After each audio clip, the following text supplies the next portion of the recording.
नमस्कार प्यारे साथियों, स्वागत है आप सभी का हमारे YouTube channel Manish IAS PCS अड्डा पर। आज के इस लेक्चर में हम पॉलिटी के ही टॉपिक को कंटिन्यू करेंगे और आज का जो टॉपिक है वो है आपके PM and council of minister, प्रधानमंत्री और मंत्री। ठीक है, और यहाँ पर हम कुछ basic facts, constitutional articles, powers of the COM, इन सब पर चर्चा करेंगे क्योंकि इसी टाइप से क्वेश्चन पूछा जाता है। तो जिस टाइप से क्वेश्चन पूछा जाएगा उस टाइप से डिस्कस करते हैं तो काफ़ी ज़्यादा चीज़ें आसान हो जाती हैं और समझ में भी आएंगी। So let's begin with the session. आपको पता है कि हमारा देश में पार्लियामेंट्री फॉर्म ऑफ गवर्नमेंट का पालन किया जाता है। देखिए, फॉर्म ऑफ गवर्नमेंट के बारे में हमने पहले भी बता रखा है कि एक तो होता है पार्लियामेंट्री फॉर्म, एक होता है प्रेसिडेंशियल फॉर्म। प्रेसिडेंशियल में जो आपका हेड ऑफ द स्टेट है उसमें जो प्रेसिडेंट है वो काफ़ी ज़्यादा महत्वपूर्ण रोल प्ले करते हैं। जैसे यूएस के केस की बात हमने की। उसके बाद आप समझिए कि जो आपका पार्लियामेंट्री फॉर्म ऑफ गवर्नमेंट होता है उसमें भी प्रेसिडेंट होते हैं, लेकिन वो नॉमिनल हेड होते हैं। ठीक है, लेकिन जो मेन फंक्शनरी होते हैं पार्लियामेंट्री फॉर्म ऑफ गवर्नमेंट में वो है आपके प्रधानमंत्री, प्राइम मिनिस्टर। ये बात आप ध्यान रखें।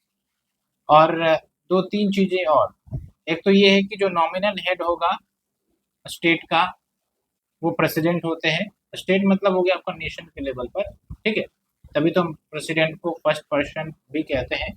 और फिर जो रियल एग्जीक्यूटिव हेड है वो प्रधानमंत्री होते हैं। Real executive head of the government is the prime minister. अब जो प्राइम मिनिस्टर के अपॉइंटमेंट की बात है कि कैसे क्या होता है, क्या कुछ प्रोसेस है, तो ज़्यादा कुछ इसमें बात नहीं की गई है संविधान में। बस इतना बोला गया है कि जो आर्टिकल 75 है, PM shall be appointed by president. ठीक है, और एक स्पेसिफिक प्रोसीजर मतलब भाई क्या एलिजिबिलिटी होगी पीएम के लिए। एक तो है कि आपका मिनिस्टर्स, एक है मेंबर्स। जैसे आपने देखा है कि आपके जो लोकसभा के मेंबर्स होते हैं उनके लिए एलिजिबिलिटी होती है, क्या उम्र होनी चाहिए, सिटीजन होने चाहिए। तो प्राइम मिनिस्टर के लिए एज सच डेडिकेटेड कोई प्रोसीजर नहीं है, वो भी चुन कर आते हैं हाउस में, चाहे वो आपका राज्यसभा हो या लोकसभा हो। फिर जो भी पार्टी होती है, पार्टी इन मेजोरिटी, वो फिर अपना रिकमेंडेशन देती है कि इन्हें ही आप प्राइम मिनिस्टर बना दीजिए। तो फिर प्रेसिडेंट जो है वो उन्हें प्राइम मिनिस्टर के रूप में चुन देते हैं। ठीक है, अपॉइंट कर देते हैं। उसके बाद है आपका आर्टिकल 74। आर्टिकल 74 में क्या है, जो काउंसिल ऑफ मिनिस्टर्स है वो हेड करेंगे कौन, PM, to aid and advise the president. तो प्रेसिडेंट को एड एंड एडवाइज करने के लिए आपका काउंसिल ऑफ मिनिस्टर होगा हेडेड बाय पीएम। ये दो बातें बोली गई है।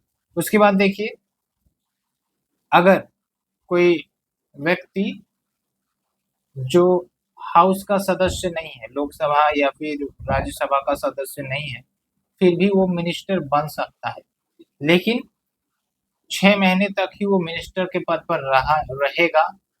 अगर उसको 6 महीने के बाद भी एक्सटेंड करना है तो उसको 6 महीने के भीतर भीतर मेंबरशिप किसी भी हाउस का हासिल करना पड़ेगा।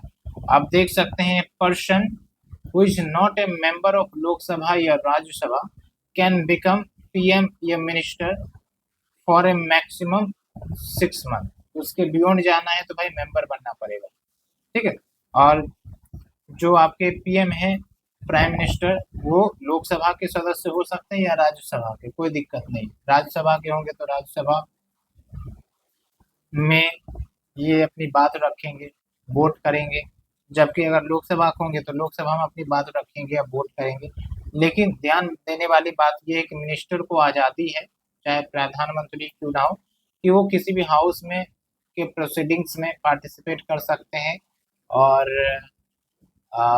भाषण भी दे सकते हैं, बट वोट देने का अधिकार उनको उसी हाउस में होगा जिस हाउस के ये मेंबर है। तो ये ध्यान रखना है आपको।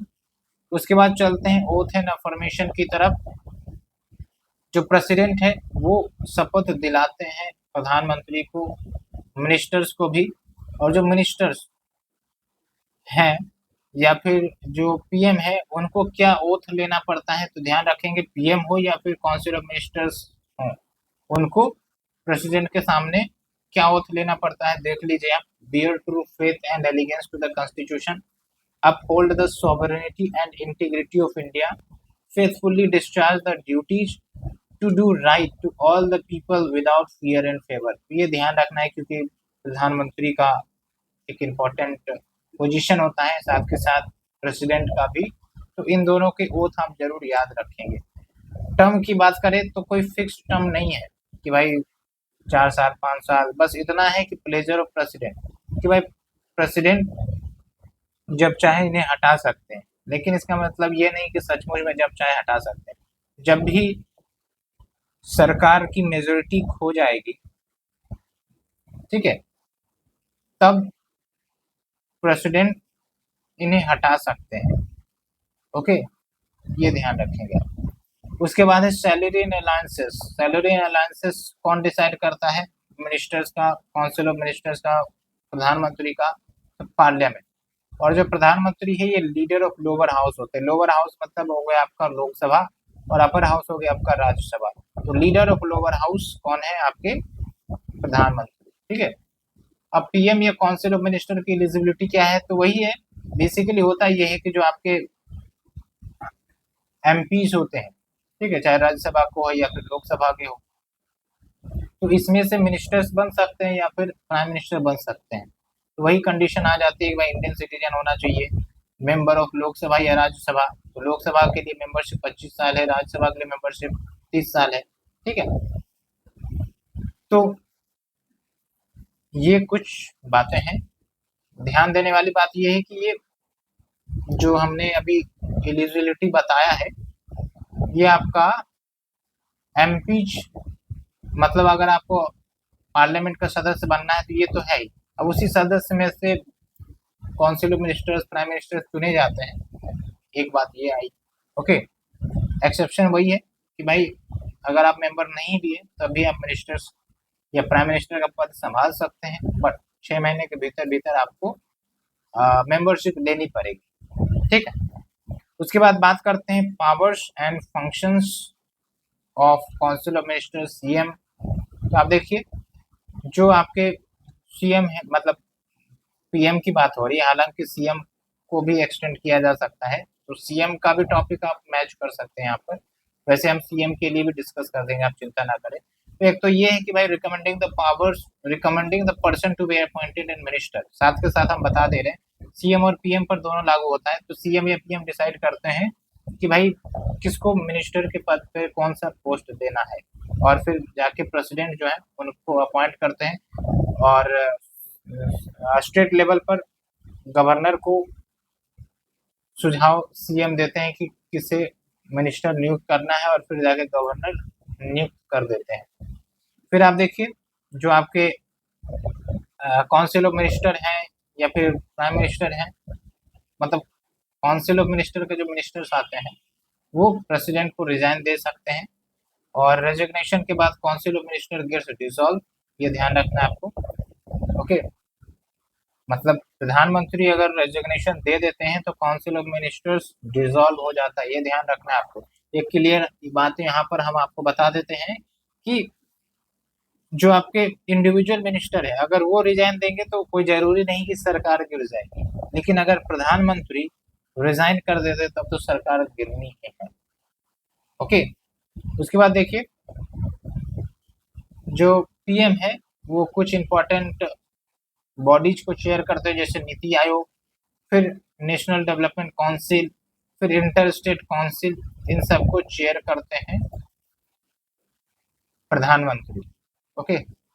फिर आप देखिए, जब हम बात करते हैं काउंसिल ऑफ मिनिस्टर की, तो it shall be collectively responsible to the Lok Sabha. ये अच्छे से ध्यान रखना है, collectively responsible to the Lok Sabha, Rajya Sabha नहीं, क्योंकि लोकसभा ही जनता को रिप्रेजेंट करता है ना। जनता ने जो वोट दे के भेजा है कैंडिडेट को, वो लोकसभा में भेजा है, इसलिए जो रिस्पॉन्सिबिलिटी है गवर्नमेंट की, कलेक्टिव रिस्पॉन्सिबिलिटी, वो लोकसभा की है। इसका मतलब ये हुआ कि लोकसभा कल को लोकसभा में गवर्नमेंट की मेजोरिटी कल को गिर जाए तो फिर गवर्नमेंट को रिजाइन करना होगा, या फिर नो कॉन्फिडेंस मोशन लोकसभा में पास हो जाए तब भी गवर्नमेंट को रिजाइन करना पड़ेगा। ये बात होती है कलेक्टिव रिस्पॉन्सिबिलिटी, ठीक है। फिर आप देखिए आर्टिकल 78 की बात करें तो duties of prime minister to furnish information to president, president को जो भी इंपॉर्टेंट जानकारियां हैं वो प्राइम मिनिस्टर देंगे, ये आपका आर्टिकल 78 में कहा गया है। उसके बाद कुछ प्रोविजंस की बात करें regarding the council of minister, तो टोटल जो नंबर ऑफ मिनिस्टर्स होंगे इंक्लूडिंग द पीएम, ठीक है, वो 15% of total strength of Lok Sabha से एक्सीड नहीं होने चाहिए। यानी कि जो टोटल स्ट्रेंथ है लोकसभा की उसका 15% निकालेंगे, उससे ज्यादा नहीं हो सकता है टोटल नंबर ऑफ मिनिस्टर की संख्या, उससे कम हो जाए तो चलेगा, ज्यादा नहीं। और ये आपका स्टेट लेजिस्लेटिव असेंबली के लेवल पर भी चलता है। यानी कि अगर हम बात करें council minister the state level, जो सीएम और अदर मिनिस्टर हेड करते हैं, तो उसकी भी मैक्सिमम स्ट्रेंथ होती है 15% of the total strength of state legislative assembly. क्योंकि हम यूनियन लेवल पर बात कर रहे हैं तो यहाँ लोकसभा हो गया, स्टेट लेवल पर बात करते हैं तो यहाँ पर आपका स्टेट लेजिस्लेटिव असेंबली आता, और इसको बाद में ऐड किया गया 91st कॉन्स्टिट्यूशनल अमेंडमेंट एक्ट के माध्यम से 2003 में, ठीक है। और फिर आप देखिए जो एमपी है, member of parliament, who has been disqualified on the ground of defection, ठीक है, डिफेक्शन के ग्राउंड पर डिस्क्वालीफाई कर दिया गया है दल बदल के कानून पर लेट से, तो it can also be disqualified to be appointed as minister, ठीक है। मतलब अगर एमपी के रूप में डिस्क्वालीफाई हो गए तो फिर आप मिनिस्टर के पद पर भी नहीं रहेंगे। ये भी आपका 91st कॉन्स्टिट्यूशनल अमेंडमेंट एक्ट के माध्यम से ऐड किया गया था, ओके। फिर आप देखिए ये जो आपका प्रेसिडेंट है ये बेसिकली ओथ दिलाते हैं पीएम को और काउंसिल ऑफ मिनिस्टर को। तो जो पीएम है या काउंसिल ऑफ मिनिस्टर है उनको ओथ ऑफ ऑफिस भी लेना पड़ता है और ओथ ऑफ सेक्रेसी भी लेना पड़ता है, ये ध्यान दें। उसके बाद देखिए every minister shall have right to speak and take part in the proceedings of either house या जॉइंट सिटिंग, ये हमने आपको बता ही दिया है, लेकिन वोट सिर्फ उसी हाउस में करेंगे जिस हाउस में उनकी सदस्यता है, ओके। उसके बाद the nature of advice given by council of minister to the president can not be inquired by any court. ये होता है ना कि जो प्रेसिडेंट है उसको एड एंड एडवाइस दिया जाता है पीएम के द्वारा, हेडेड मतलब काउंसिल ऑफ मिनिस्टर के द्वारा हेडेड बाय पीएम। तो जो एडवाइस दिए जा रहे हैं, किस टाइप का एडवाइस दिए जा रहे हैं, तो वो नेचर ऑफ एडवाइस को क्वेश्चन नहीं किया जा सकता किसी भी कोर्ट में।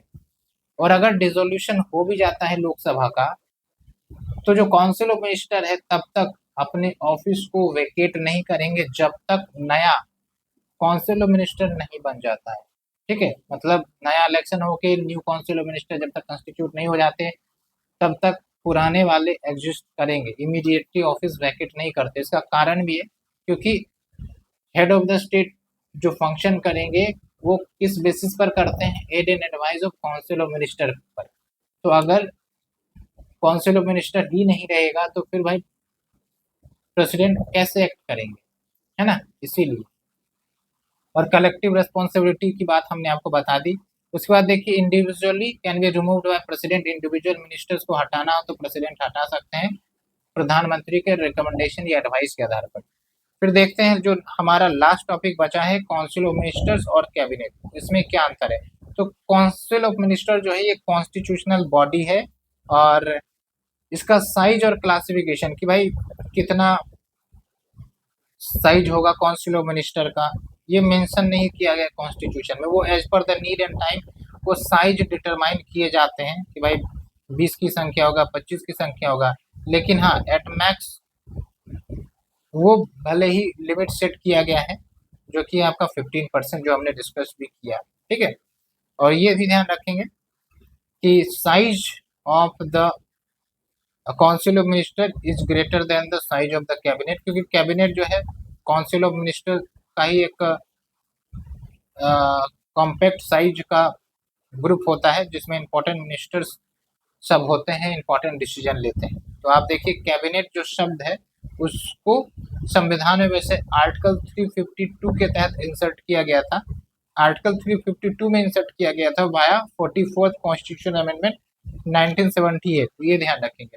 शुरुआत में मतलब कैबिनेट जो है वो कोई कॉन्स्टिट्यूशन में मेंशन नहीं थी, लेकिन 44th कॉन्स्टिट्यूशन अमेंडमेंट एक्ट के माध्यम से इसको फिर इंसर्ट किया गया, लेकिन ज़्यादा डिटेल इसके बारे में संविधान में नहीं बोला गया, बस टर्म को ऐड कर दिया गया। तो ये है पूरा आपका prime minister, council of minister का टॉपिक फ्रेंड्स। उम्मीद करते हैं आपको अच्छे से समझ में आई होगी, और बस आप रिवाइज करते रहिए और हमारे चैनल को जल्दी से लाइक करें, शेयर करें दोस्तों के बीच, ताकि उन्हें भी बेनिफिट मिल सके जल्द से जल्द। और अब देख ही रहे हैं कि एग्जामिनेशन का डेट एक्सटेंड हो गया है, तो जितना जल्द हो उतना जल्दी से जल्दी अपने टॉपिक को खत्म करने का प्रयास करें। Thank you friends, we will meet again for the next short of session. Thank you very much.